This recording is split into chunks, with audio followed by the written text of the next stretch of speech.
नमस्कार। प्रांजल ज्ञान गंगा में आप सभी का स्वागत है। हम संक्षिप्त महाभारत का पाठ कर रहे हैं जिसमें कि उद्योग पर्व चल रहा है। कल हमने कथा में रुक्मी का सहायता के लिए आना किंतु पांडव और कौरव दोनों का ही उसकी सहायता स्वीकार न करने की कथा को पढ़ा था। आज हम दुर्योधन का पांडवों से कहने के लिए उलूक को अपना कटु संदेश सुनाना। संजय ने कहा, महाराज, महात्मा पांडवों ने तो हिरण्यवती नदी के तीर पर पड़ाव किया और कौरवों ने एक दूसरे स्थान पर शास्त्रोक्त विधि से अपनी छावनी डाली। वहां राजा दुर्योधन ने बड़े उत्साह से अपनी सेना ठहराई और भिन्न भिन्न टुकड़ियों के लिए अलग अलग स्थान नियुक्त करके सब राजाओं का बड़ा सम्मान किया। फिर उन्होंने कर्ण, शकुनी और दुशासन के साथ कुछ गुप्त परामर्श करके उलूक को बुलाकर कहा, उलूक, तुम पांडवों के पास जाओ और श्री कृष्ण के सामने ही पांडवों से यह संदेश कहो जिसके लिए बरसों से विचार हो रहा था। वह कौरव और पांडवों का भयंकर युद्ध होने वाला है। अर्जुन, तुमने कृष्ण और अपने भाइयों के सहित संजय से जो गर्ज गर्ज कर बड़ी शेखी की बातें कही थीं, वे उसने कौरवों की सभा में सुनाई थीं। अब उन्हें कर दिखाने का समय आ गया है।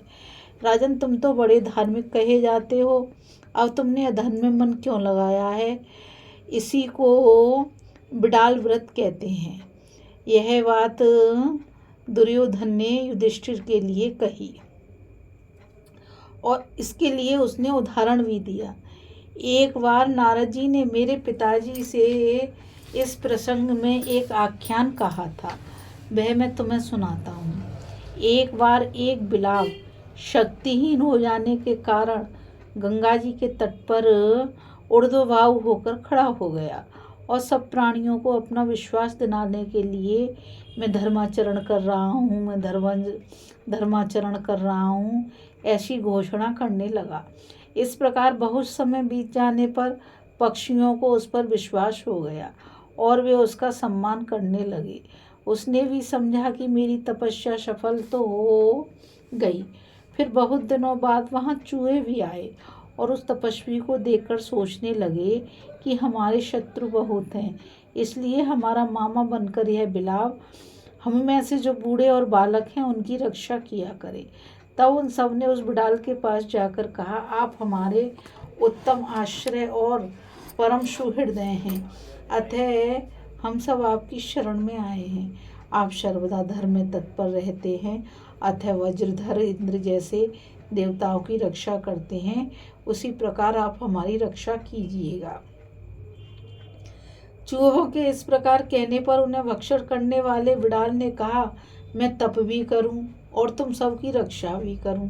ये दोनों काम होने का तो मुझे कोई ढंग नहीं दिखाई देता। फिर भी तुम्हारा हित करने के लिए मुझे तुम्हारी बात भी अवश्य माननी ही चाहिए। तुम्हें भी नित्य प्रति मेरा एक काम करना होगा। मैं कठोर नियमों का पालन करते करते बहुत थक गया हूँ। मुझे अपने में चलने फिरने की तनिक भी शक्ति दिखाई नहीं देती। अतः आज से मुझे तुम नित्य प्रति नदी के तीर तक पहुंचा दिया करो। चूहों ने बहुत अच्छा कहकर उसकी बात स्वीकार कर ली और सब बूढ़े बालक उसी को सौंप दिए। फिर तो वह पापी बिलाव उन चूहों को खा खा कर मोटा हो गया। इधर चूहों की संख्या दिनों दिन कम होने लगी। तब उन सब ने आपस में मिलकर कहा, क्यों जी, मामा तो रोज रोज फूलता जा रहा है और हम बहुत घट रहे हैं, इसका क्या कारण है? तब इनमें कोलिक नाम का जो सबसे बूढ़ा चूहा था, उसने कहा, मामा को धर्म की परवाह थोड़ी है, उसने तो ढोंग रचकर ही हमसे मेल जोल बढ़ा लिया है। जो प्राणी केवल फल मूल आदि ही खाता है, उसकी विष्ठा में बाल नहीं होते।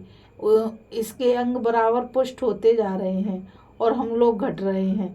7-8 दिन से डिंडिक चूहा भी दिखाई नहीं दे रहा। कौलिक की आवाज़ सुनकर सब चूहे भाग गए और वह दुष्ट बिलाव भी अपना सा मुंह लेकर चला गया। दुष्टात्मन, इस प्रकार तुमने भी बिडाल व्रत धारण कर रखा है जैसे चूहों में बिडाल ने धर्माचरण का ढोंग रच रखा था, उसी प्रकार तुम अपने सगे संबंधियों में धर्माचारी बने हुए हो। तुम्हारी बातें तो और प्रकार की हैं और कर्म दूसरे ढंग का है। तुमने दुनिया को ठगने के लिए ही वेदाभ्यास और शांति का स्वांग बना रखा है। तुम यह पाखंड छोड़कर छात्र धर्म का आश्रय लो। तुम्हारी माता बरसों से दुख भोग रही है, उसके आंसू पोंछो और संग्राम में शत्रुओं को परास्त करके सम्मान प्राप्त करो। तुमने हमसे 5 गांव मांगे थे, किंतु यह सोचकर कि किसी प्रकार पांडवों को कुपित करके उनसे संग्राम भूमि में 2-2 हाथ करें, हमने तुम्हारी मांग को मंजूर नहीं किया। तुम्हारे लिए ही हमने दुष्ट चित्त विदुर को त्यागा है। मैंने तुम्हें लक्षा भवन में जलाने का प्रयत्न किया था। इस बात को याद करके तो एक बार मर्द बन जाओ तुम सभी। तुम जाति और बल में मेरे समान ही हो, फिर भी कृष्ण का आश्रय लिए क्यों बैठे हो? वो लोग फिर पांडवों के पास ही कृष्ण से कहना कि तुम अपनी और पांडवों की रक्षा करने के लिए अब तैयार होकर हमारे साथ युद्ध करो। तुमने माया से सभा में जो भयंकर रूप धारण किया था, वैसा ही फिर धारण करके अर्जुन के सहित हम पर चढ़ाई करो। इंद्रजाल, माया अथवा कपट भयजनक तो होते हैं, किंतु जो रणागण में शस्त्र धारण किए हुए हैं उनका वे कुछ नहीं बिगाड़ सकते। वे तो उनके कारण रोष में भरकर गरजने लगते हैं। हम भी यदि चाहें तो आकाश में चढ़ सकते हैं, रसातल में घुस सकते हैं और इंद्रलोक में जा सकते हैं, किंतु इससे ना तो प्रतिपक्षी को डराया ही जा सकता है और ना तुमने जो पांडवों को उनका राज्य दिलाऊंगा, जो तुम्हारा यह संदेश भी संजय ने मुझे सुना दिया था। अब तुम सत्य प्रतिज्ञ होकर पांडवों के लिए पराक्रम पूर्वक कमर कस के युद्ध करो। हम भी तुम्हारा पौरुष तो देखें। दुर्योधन कृष्ण भगवान के लिए ऐसी ऐसी बातें कहने लगा। संसार में दुर्योधन बोला, संसार में अकस्मात ही तुम्हारा बड़ा यश फैल गया है, किंतु आज मुझे मालूम हुआ कि जिन लोगों ने तुम्हें सिर पर चढ़ा रखा है वे वास्तव में पुरुष चिन्ह धारण करने वाले हिजड़े ही हैं। तुम कंस के एक सेवक ही तो हो। मेरे जैसे राजा महाराजाओं को तो तुम्हारे साथ युद्ध करने के लिए संग्राम भूमि में आना भी उचित नहीं है। उस बिना मूछों के मर्द बहुभोजी अज्ञान की मूर्ति मूर्ख भीमसेन से तुम बार बार कहना कि तुम कौरवों की सभा में पहले जो प्रतिज्ञा कर चुके हो उसे मिथ्या मत कर देना। यदि शक्ति रखते हो सो दुशासन का खून पीना। और तुमने जो कहा था कि मैं रणभूमि में एक साथ सब धृतराष्ट्र के पुत्रों को मार डालूंगा, सो उसका समय भी आ गया है। फिर तुम मेरी ओर से नकुल से कहना कि अब डटकर युद्ध करो। हम तो तुम्हारा पुरुषार्थ देखें। अब तुम युधिष्ठिर के अनुराग, मेरे प्रति देश और द्रौपदी के कलेश को अच्छी तरह याद कर लो।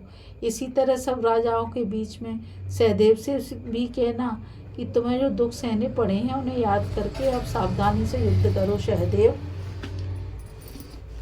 विराट और द्रुपद मेरी ओर से कहना। विराट और द्रुपद से दुर्योधन बोला कि विराट और द्रुपद से मेरी ओर से कहना कि तुम सब इकट्ठे होकर मुझे मारने के लिए आओ और अपने तथा पांडवों के लिए मेरे साथ संग्राम करो। धृष्टद्युम्न से कहना कि जब तुम द्रोणाचार्य के सामने आओगे तब तुम्हें मालूम होगा कि तुम्हारा हित किस बात में है। अब तुम अपने सुहृदों के सहित मैदान में आ जाओ। फिर शिखंडी से कहना कि महाभाव, भीष्म तुम्हें स्त्री समझकर नहीं मारेंगे, इसलिए तुम निर्भय होकर युद्ध करना। इसके बाद राजा दुर्योधन खूब हंसा और उलूक से कहने लगा, तुम कृष्ण के सामने ही अर्जुन से एक बार फिर कहना कि तुम या तो हमें परास्त करके इस पृथ्वी का शासन करो, नहीं तो हमारे हाथ से हार कर तुम्हें पृथ्वी पर शयन करना होगा।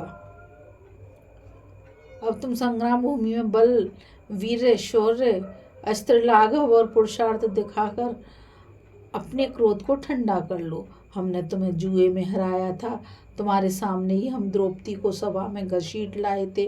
फिर हम ही ने 12 वर्ष के लिए घर से निकाल कर तुम्हें वन में रखा था और 1 वर्ष तक विराट के घर में रहकर उनकी गुलामी करने के लिए हमने तुमको मजबूर किया था।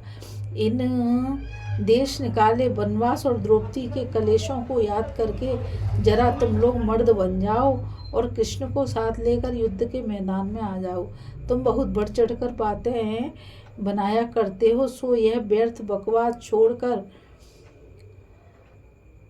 जरा पुरुषार्थ दिखाओ। भला तुम पितामह भीष्म, दुर्दश कर्ण, महाबली शल्य और आचार्य द्रोण को युद्ध में परास्त किए बिना कैसे राज्य पाना चाहते हो? अजी पृथ्वी पर पैर रखने वाला ऐसा कौन जीव है जिसे मारने का भीष्म और द्रोण संकल्प करें तथा जिसे इनके दारुण शस्त्रों का स्पर्श भी हो जाए और फिर वह जीता रहे? यह मैं जानता हूँ कि श्री कृष्ण तुम्हारे सहायक हैं और तुम्हारे पास गांडीव धनुष भी है तथा तुम्हारे समान कोई योद्धा नहीं है। यह बात भी मुझसे छुपी नहीं है, किंतु लो यह सब जानकर भी मैं तुम्हारा राज्य छीन रहा हूँ। पिछले 13 वर्ष तक तुमने जो विलाप किया है और मैंने जो राज्य भोगा है, वह आगे भी बंधु बांधवों सहित तुम्हें मारकर मैं ही राज्य शासन करूँगा। अर्जुन, जिस समय दासत्व के दाव पर मैंने तुम्हें जुए में जीता था, उस समय तुम्हारा गांडीव कहाँ था और भीमसेन का बल कहाँ चला गया था? उस समय तो अनिंदिता कृष्णा की कृपा के बिना गदाधारी भीमसेन और गांडीवधारी अर्जुन भी उस दासत्व से मुक्त नहीं हो सके थे। देखो, यह भी मेरा ही पुरुषार्थ था कि विराटनगर में भीमसेन को तो रसोई पकाते पकाते चैन नहीं थी और तुम्हें सिर पर बेड़ी लटकाकर हिजड़े का रूप बनाकर राजकन्या को नचाना पड़ता था। मैं तुम्हारे या कृष्ण के भय से राज्य नहीं दूंगा। अब तुम और कृष्ण दोनों मिलकर युद्ध करो। जिस समय मेरे अमोघ बाण टूटेंगे उस समय भागते फिरोगे, फिर तुम्हारे सभी सगे संबंधी युद्ध में मर जाएंगे। उस समय तुम्हें बड़ा संताप होगा। और जिस प्रकार पुण्यहीन पुरुष स्वर्ग प्राप्ति की आशा छोड़ बैठता है, उसी प्रकार तुम्हारी पृथ्वी का राज्य पाने की आशा टूट जाएगी। इसलिए तुम शांत हो जाओ। इस कथा में बस इतना ही। अभी हम कथा में